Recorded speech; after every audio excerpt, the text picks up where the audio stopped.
You have seen the listing. A clean-looking sailboat, a real one for $1, maybe $50. Your first thought is that somebody has lost their mind, and you are about to steal the deal of your life. Stop. That $1 is not the price. It is the bait, because the second your name goes on that title, you inherit every dollar it takes to keep that boat floating or to make it disappear. And that number can run past $10,000. This is how a free boat becomes the most expensive mistake on the water. So how does a boat that sold for $60,000 new end up worth less than the coffee in your hand? You have probably felt the answer for a while now, even if you could not put it into words. You looked at those cheap listings on Craigslist and Facebook Marketplace, and something told you to keep your wallet shut. That instinct was correct. Over the next 20 minutes, I am going to show you exactly why it was right, one piece at a time, until the whole picture is sitting in front of you. And the last piece, the one that ties it all together, is the real reason the docks are filling up with boats that nobody wants. Stay with me, because once you see it, you will never look at a cheap boat the same way again. Start with the one thing the seller will not tell you. A boat is not like a car. When your car reaches the end of its life, it still has a floor price. The steel, the copper, the wiring, all of it has scrap value. A salvage yard will pay you a few $100s just to haul the shell away. That floor is the reason a car can drop and drop in value but almost never cross zero. There is always somebody who wants the metal. A fiberglass boat has no floor, none. Fiberglass does not rust, it does not rot, and it does not break down. The same thing that made it a miracle material in the boatyards of the 1970s is the exact thing that traps the owner now. You cannot melt it down for scrap, you cannot sell the hull for parts. When a fiberglass boat reaches the end of its life, there is nothing salvageable and nothing salable, and it still costs real money to make it disappear. How much money? Industry groups that track this put the cost of pulling out one of these worn-out boats and disposing of it at around $450 per foot. Do that math on a 30-foot sailboat. That is roughly $13,500 to legally put one boat in the ground. $13,500 to get rid of a thing you already own. And that is the calm version. Last December, a captain sailing from Florida to the Dominican Republic fell asleep at the helm after fighting a storm for hours. His 1977 sailboat washed up onto the sand at New Smyrna Beach in Florida. A solid, seaworthy boat. It had been his home. The state handed him 30 days to remove it.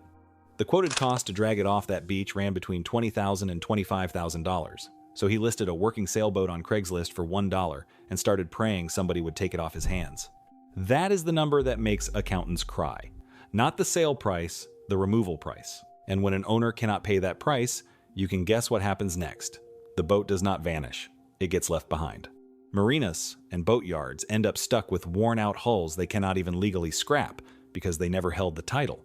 So the boats pile up in the back of the yard, on quiet moorings, in the marshes. States are now spending millions of taxpayer dollars just to clean up the mess. Virginia set aside grant money to pull abandoned boats out of its own waters. Florida alone has tracked well over 1,000 derelict vessels, and it even created a special warning category for boats that look like they are about to be abandoned. Think about how strange that is. The government now watches boats the way a doctor watches a patient who is fading, and it gets darker.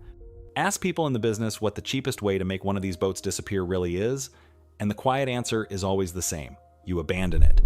You scrub the numbers off the hull and you leave it on a canal bank in the middle of the night. It is illegal, and it happens constantly because the honest option costs thousands and the dishonest one costs a tank of gas.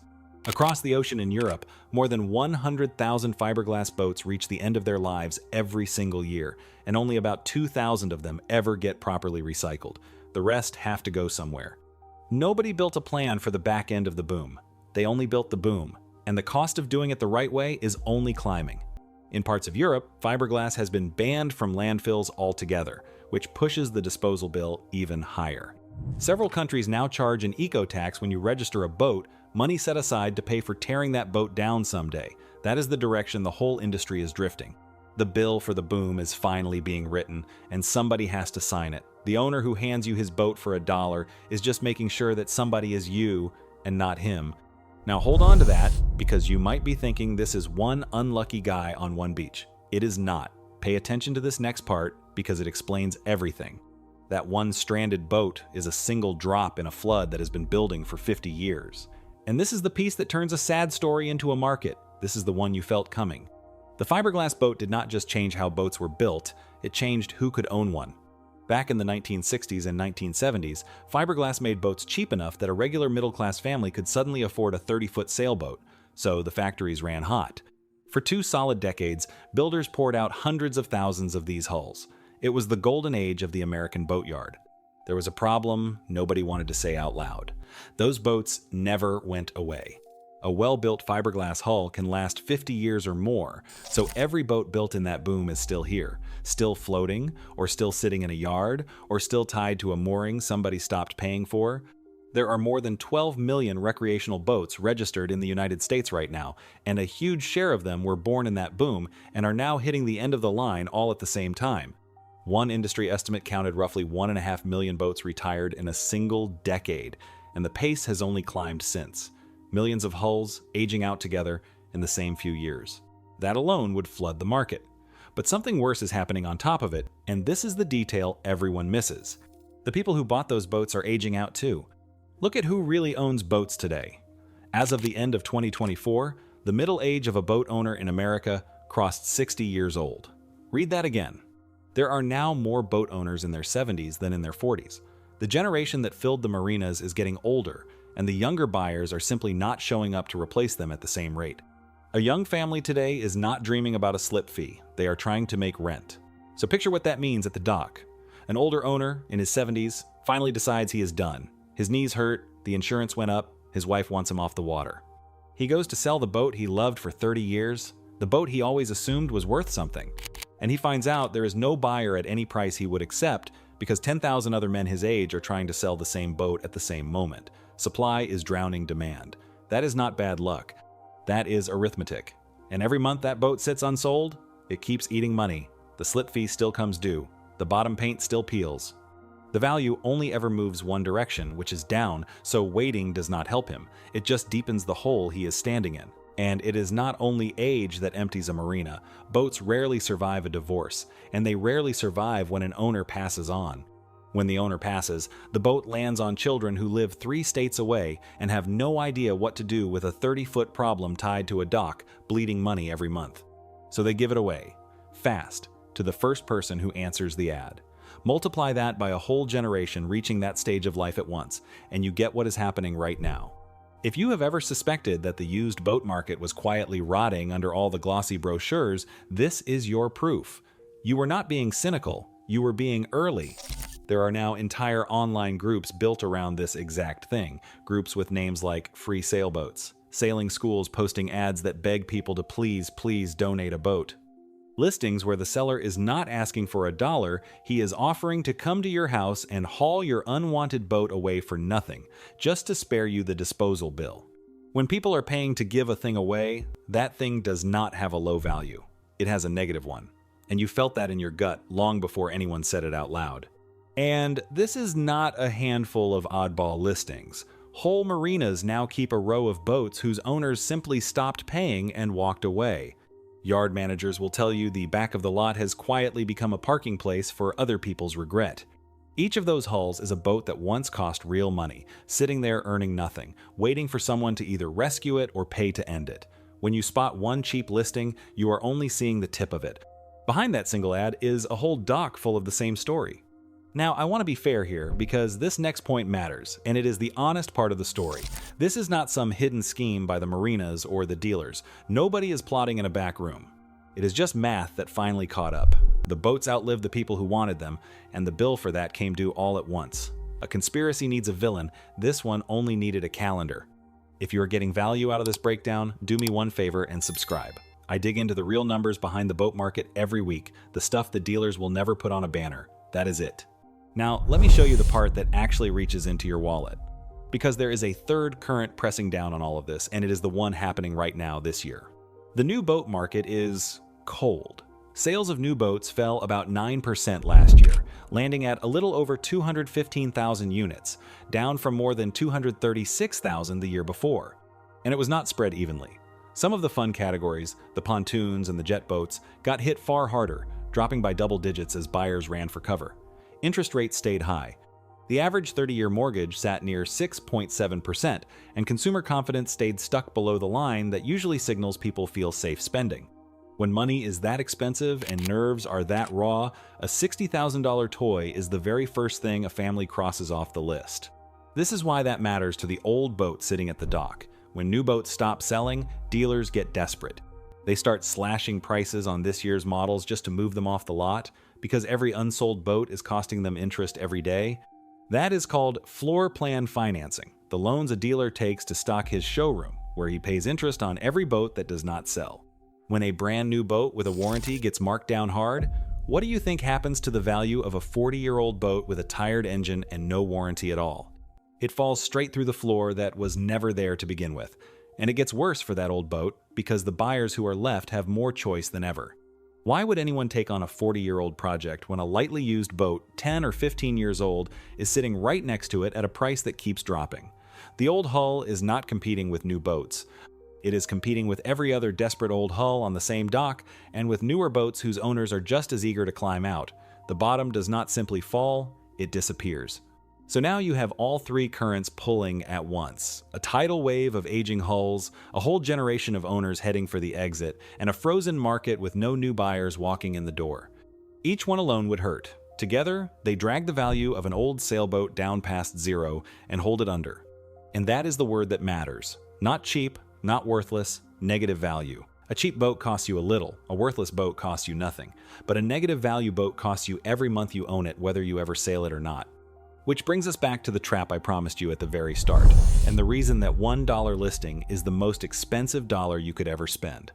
Let me walk you through exactly what you inherit the day you sign. First, you need somewhere to put it. A slip at a marina is not cheap, and in a lot of places it runs several $1,000s a year just to keep the boat tied up and floating. And this is the part that catches people. The day you stop paying, the marina can put a lien on the boat, seize it, and still come after you for the unpaid balance. The boat you got for $1 can turn into a debt with your name on it. And there is a quiet one that catches almost everybody. That $1 on the bill of sale does not always decide what you owe the government. In a lot of places, the tax and the registration get figured on what the boat is really worth on paper, not on the single dollar you handed over. So you can pay $1 for the boat and still open a letter from the state billing you for a boat they say is worth far more. The paperwork does not care that nobody else wanted it. Second, that 50-year-old boat needs work, and boats do not fail politely. The engine, the rigging, the sails, the through-hull fittings that are the only thing keeping the water on the outside. One serious repair can cost more than the entire boat is supposedly worth. A surveyor, the inspector who tells you what is really wrong before you buy, will charge you good money just to hand you the bad news. And a boat this old, many insurers will not even cover, or they will demand repairs you cannot afford before they write a policy.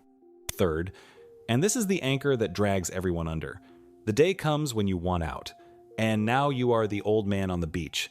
You are the one holding a boat that costs $13,500 to remove and sells for $1 if you are lucky. The trap did not spring on the previous owner. He escaped it. It sprang shut on you. You would think somebody would be required to tell a buyer all of this before he signs. Nobody is. The listing just says $1 and shows a nice photo taken on a good day and lets your own excitement do the rest. So add it up. The slip you have to rent. The repairs that never end. The insurance you might not even get. And the 5-figure bill waiting at the finish line to make the whole thing disappear. That free boat is not free. It is a subscription to a slow money leak, and you signed a contract you never even read. Let me make it real for a second. Say you answer the ad. You pay your $1, you feel like a genius, and you tow home a 32-foot sailboat. Month 1, the marina wants $400 for the slip. Month 2, the survey you finally pay for finds a soft deck and a seized diesel engine, and the yard quotes you $8,000 just to make the boat safe. By month 6, you have stopped driving down to visit it. By month 12, you are the one writing the ad, and the removal company that finally hauls it away hands you a bill bigger than a decent used car. That is not a horror story. That is the normal path. It happens to good, careful, smart people every year, and the only thing they did wrong was believe a low number. Now this is where you get to be the smart one, because you have watched this whole thing with clear eyes the entire time. Everything I just showed you is terrible news for the seller. For you, sitting there with your wallet still closed, it is the exact opposite. It is leverage. When the docks are full of desperate owners and the market has no buyers, the person who can calmly walk away is the person who holds all the power. You do not chase the $1 boat. You do not rescue somebody else's mistake and make it your own. You wait.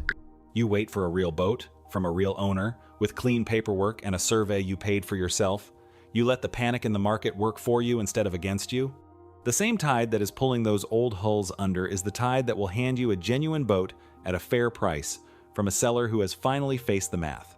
Call that cheap if you want. It is just being the one person on the dock who ran the numbers first. So what is the signal you are waiting for?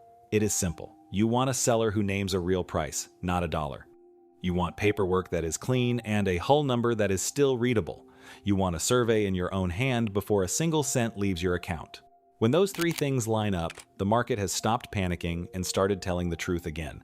And that is the exact moment a boat becomes worth owning. The men giving these boats away are not crazy, and they are not generous. They are just early to a bill that the entire market is about to receive. You saw it coming before the brochure ever landed in your hands. Trust that instinct, because it has been right the whole time. So the next time a $1 sailboat drifts across your screen, you will not feel the pull anymore. You will see the hull and the 50 years behind it, and the removal, quote, hiding just off the edge of that photo. You will see the trap for what it is. And you will keep scrolling, because you already know the number that matters was never the purchase price. It is what it costs to finally let that boat go. If you want the follow-up, I am breaking down the exact ownership costs that sink first-time buyers line by line in the video on your screen right now. Watch that one before you ever say yes to a cheap boat.